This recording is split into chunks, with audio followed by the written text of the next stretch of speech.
അപ്പം ഇന്ന് നമ്മൾ മുരിങ്ങയിലയും നെത്തോലിയും കൂടെ തോരൻ വയ്ക്കാൻ പോവേണേ ഒരുമിച്ചിട്ട്.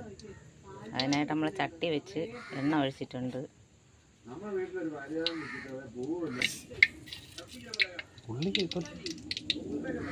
ഇനി നമുക്ക് നെത്തോലി അതിലോട്ട് ഇട്ട് കൊടുക്കാം. മാറിയില്ലേ ഒട്ടിക്കിടക്കും.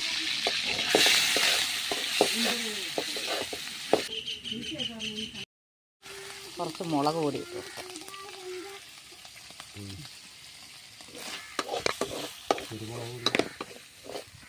അത് പിന്നെ കുറച്ച് കുരുമുളക് പൊടി.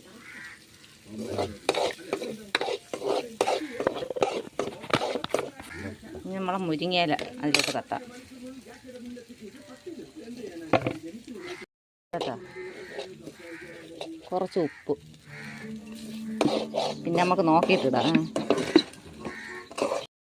അത് നമ്മളെ മുരിങ്ങയിലൊക്കെ നന്നായിട്ട് വാടിയിട്ടുണ്ട്. ഇനി നമുക്ക് അരച്ച് വെച്ച അരപ്പിട്ട് കൊടുക്കാം. അതിൽ ഇഞ്ചിയും വെളുത്തുള്ളിയും ഒക്കെ ചതച്ച് പച്ചമുളകും ചതച്ചിട്ടുണ്ട്, മഞ്ഞൾപ്പൊടി,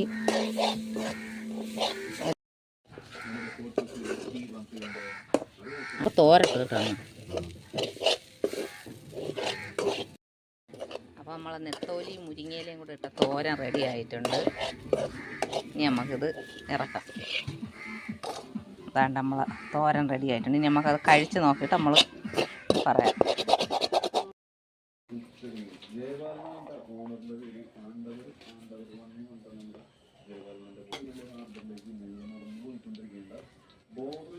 മതിയാ?